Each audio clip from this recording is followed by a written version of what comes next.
Well, the new EP, Days Before The World Wept, is out days before soon.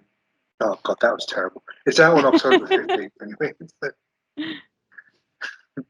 What can you tell me about the title of this EP? Well, the title is from one of the songs on the EP. Um, it's pretty representative of the lyrics on the album. And I felt like it was just the strongest title. I feel like it's a sentence that you read and you can't help but feel something while reading it. And when we were trying to think of an album or an EP title, it was just the one that stood out the most to me. Yeah, it's a very strong title, and it's very evocative. You know, you hear it, you read it, and all sorts of images come to mind. And it's also, unfortunately, appropriate enough for real life as well. So don't take too much imagining. Yeah, like funny enough, I actually wrote the lyrics to that song way before any of this like craziness started with the pandemic and all that. I actually wrote it in mid 2019. So, yeah, it has nothing to do with the current situation. However, I can see how, one would relate to it. Absolutely. Unfortunately, it's one of those things that, people are just going to associate one with the other. Oh, you wrote that song about this. No. Yeah, and that's okay, because I think the way I write my lyrics anyways, they're always up for interpretation. And usually, I like writing in a way where anyone can relate based on their own experiences, because I think the song is stronger when you do that. If you write about something specific that you only relate to and no one else, then you're not really grabbing someone and, pulling their attention towards you. So I'm perfectly okay. Like when I hear other interpretations of my lyrics, it actually makes me smile. Yeah, I can imagine. So I think that's a big part of the reason why the Agonist still goes from strength to strength. There's still so much to offer, not just in terms of music, but in terms of the lyrics. And I think personally, the Agonist is stronger than it's ever been. But personally, it sounds better than it's ever been. And these lyrics are a big reason for that. Thank you so much. That's okay.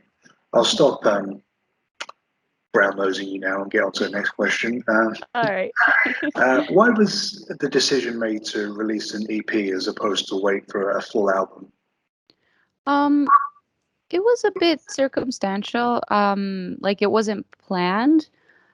We just happened to write a few songs, and I noticed a bit of a theme going on with the lyrics and the music, and I felt that at five songs, it was very cohesive and it concluded. And on top of it all, from a practical perspective, we only released Orphans end of 2019, only had the chance to do one tour for that album. And there was a lot of question marks for this year, whether things would be back to normal or touring would be happening. So I felt like, on top of it already being an EP, it was kind of a relief because I would have hated to put out another album and not be able to tour for it. So, yeah, things just happen for the right reasons. Yeah. No, it's a smart decision, and it's funny that you're only able to tour so limited for Orphans, because I got to see you in Bristol and on 70,000 Tons of Metal after that. Oh, nice. That was our last show. Yeah. Yeah. Oh, it was a brilliant show. I watched both sets. It was awesome. Thank you. No problem. You've also done the music video for the single Remnants in Time. It's a really cool song as well, with the piano and everything. And it's also nice as well because, as I mentioned to you before, in Bristol, all the videos for Orphans seem to involve you in horrible situations. This time, not so much. So that's a nice change of pace. As for the music video itself, how well do you think it represents the song? Oh, like 100%.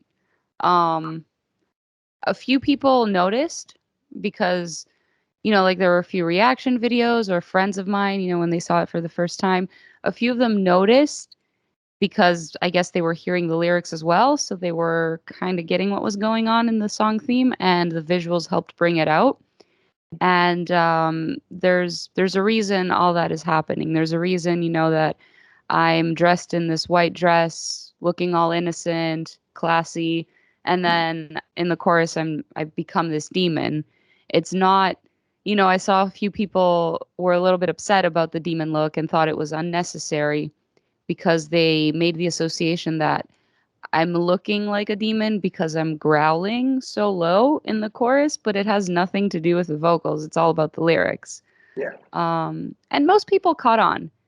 And a few people said that the video was like the perfect like visual for the song itself. So 110%. Yeah, absolutely.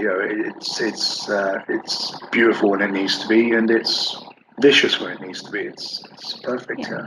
It kind of represents both sides of the agonist in that way, For and that the sure. Like, agonist is very, for as heavy as it is, it's also music that does touch your soul in a way. Yeah, it's so there's a perfect representation of the band. thank you. No problem. There's also some very cool artwork for this EP. Yes. Again, how well do you think the art itself represents the music as a whole? And who is the artist behind this work?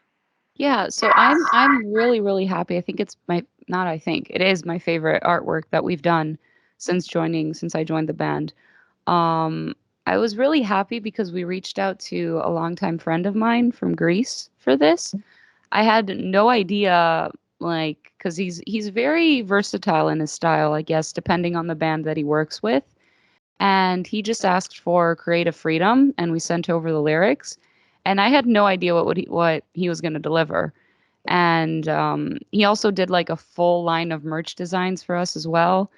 And I just think it's perfect. And his name is Yanis Nakos, Okay. Remedy Art Design. He's done a bunch of bands in the industry, so he's really really good, and I'm happy that I was able to work with someone that I've known for like 15 years now, Yeah. or close to 15 years. Yeah, No, like I say, it's an awesome album cover, and it does bring out different um, images. It's what I like it because it's one of those where it's kind of open to interpretation. Even though yeah, there are solid figures in that, it's yeah, still it's like your lyrics in a way. Yeah. yeah, yeah, exactly.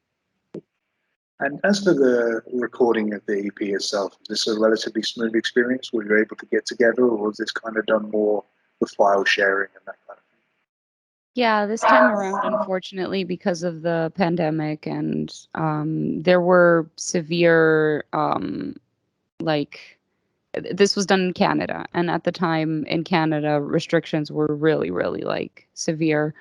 I had to When I crossed the border, I had to quarantine for 2 weeks. I had to take 3 COVID tests and prove that they were negative. thing? um so a lot of it so the drums and the bass were done in the studio, but then all the guitars were done separately from home and Yeah. sent in. And then I thankfully I got to live with my producer for those 2 weeks of quarantine. So I stayed in his basement, and we were able to track while in quarantine. So it was nice, but it wasn't the same sort of feeling that you get every time when it comes to record an album where everyone's in the studio together and this big thing happening. You know, we Yeah. did the best with what we could. No, no. Like you say, it does help to all be together and have that option to kind of brainstorm and have that free flow of exchange of ideas. Yeah. But needs must. And again, like listening to the song, the Remnants, you wouldn't know that you weren't together because it does sound very cohesive and very Thank you. fluid. Yeah, I mean, like obviously we spent a good amount of time beforehand on the demo, and just file sharing, like you said, months before the recording, just trying to fine tune all the details and make sure that it does sound as cohesive as possible given all the different changes in the song. As well as the EP, the Agonist has branched out a little bit recently into the brewing world. Yeah. If you like. You have your own signature beer now. A lot of bands seem to be doing this nowadays. A lot of bands have their own beer or whiskey or whatever. What was it about this opportunity or idea that appealed to you? Right. Well, it was really cool because it was done in collaboration with Vox and Hops, which is a podcast by Matt McGachy, vocalist from Cryptopsy, who's also from Montreal and a good friend of the band. And he just had this idea to bring a bunch of bands together with a bunch of their own like local breweries and create a beer.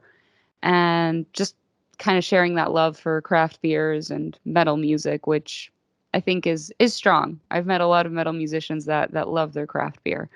Um, so it was really cool, first of all, as an idea. And second of all, we actually got to go to the brewery as he was preparing it. And he showed us like the process, how it's made. And that was really interesting. It was like a lesson, like you wouldn't, when else or how else would you get this knowledge if not going to the actual brewery? Absolutely. Yeah. Not only that, you're also still doing your YouTube channel, which I've been subscribed to for years now. I think I subscribed to it just before you joined the Agonist. And it's still a great channel. So many awesome covers and such a good variation of covers as well. And you're able to put your own spin on everything from Aerosmith to Bring Me the Horizon and everything. Yeah. Have you been able to focus a little bit more on the YouTube channel during the pandemic? Yeah. I mean, last year, for sure, 2020 was a big year where all I was doing was covers. Because we didn't have any new music yet, and I just wanted to fill my spare time and just like find a way to still practice my vocals because it can be a bit boring to just like sing your own songs over and over and over again. So like covers for me were always a way to just kind of practice and experiment and see what I can do with my voice. That's why you have like all that variation that you described. So 2020 I did a lot of covers. I've done a few this year as well, but with this release and other things like happening, like I have not had any time for covers. Plus I'm streaming not full time, like 3 times a week on Twitch now. So that's kind of my platform where I do covers now, just like live in the moment instead of actually producing a cover and filming a music video for it. Like it's a long process, and I guess many can't tell, but it takes a lot of hours to do something like that. Yeah, definitely. I mean, you can. That's one of the reasons why the channel is so appealing. Is you can tell that a lot of work goes into it. It's not a case of clicking the Skype. Yeah, I've always kind of been like that with everything that I do, even if it's not like my strong suit or my comfort zone. I want to try and do like the most professional job that I can possibly do. Yeah. It's a blessing and a curse. But yeah, I guess I learned like many years watching other videos, seeing what kind of mistakes they make and just, try and avoid those for myself. Excellent. Yeah. Well, like you mentioned, part of the reason for doing an EP was not knowing what's happening with touring and that kind of thing. Things are starting to open up very, very, very slowly. So at the moment, does the Agonist have any plans to get back out on the road or even local show? Yeah. So we had a potential Europe tour for November that is not happening anymore. Simply because Europe, I think 2-3 weeks ago, closed their borders to Americans. And the band we were going to tour with there was American. I'm also American. So it just, can't happen. So Europe is a no for us right now. We are looking into US, possibly spring tour opportunities. And if we're able to, like, later this fall or early winter play like some Canada shows, like some local shows that like you mentioned. However, as of now, I feel like Canada's the only country that's just not there yet. Like the restrictions are still very high in comparison to the US and Europe. So it's really hard because they have like I think a 20 or 25 capacity rule. Right. So imagine like booking a venue that has 600 people, but you can only have 150 people there. What would the ticket price have to be, you know, and would people pay that money? It's just, yeah. Yeah. Yeah. We're just standby, waiting to see if it can happen, basically. Sure, could you not tell the European authorities that you're Greek and just get in on that? I could have, but then again, you know, there was another band with us that's all American. So Oh, it was yeah, kind true. of like we thought it was happening up until a few weeks ago. So it's such short notice that it's virtually impossible to find other bands to do the tour with us. Yeah. Yeah. Well, Vicky, thank you so much for taking the time to speak to me today. I really do appreciate it. My And pleasure. I wish you only success with the EP and the eventual tour, which everyone's dying to see. Thank you so much. Honestly, because the Agonist is so good live. Really, really good. Thank you. I mean, you Yeah. know, let's say when I saw you in Bristol, you're sharing a stage with Ginger, and you're Ginger are an amazing live band, and you're able to match their level, you know. So That's great. Thank you. Yeah. But Yeah, again, we've always we're a very high energy band when it comes to live shows. So, and I think our music needs that. It's not a sit and chill and relax. It's go go go, you know. So, yeah, I think we're all looking forward to playing shows again soon. good. What I like about the Agonist shows is that they're fun. You know, I mean, as intense as the music is, it's still an enjoyable experience. Yeah. Yeah, there's a little bit of a laugh going on. It's it's great fun.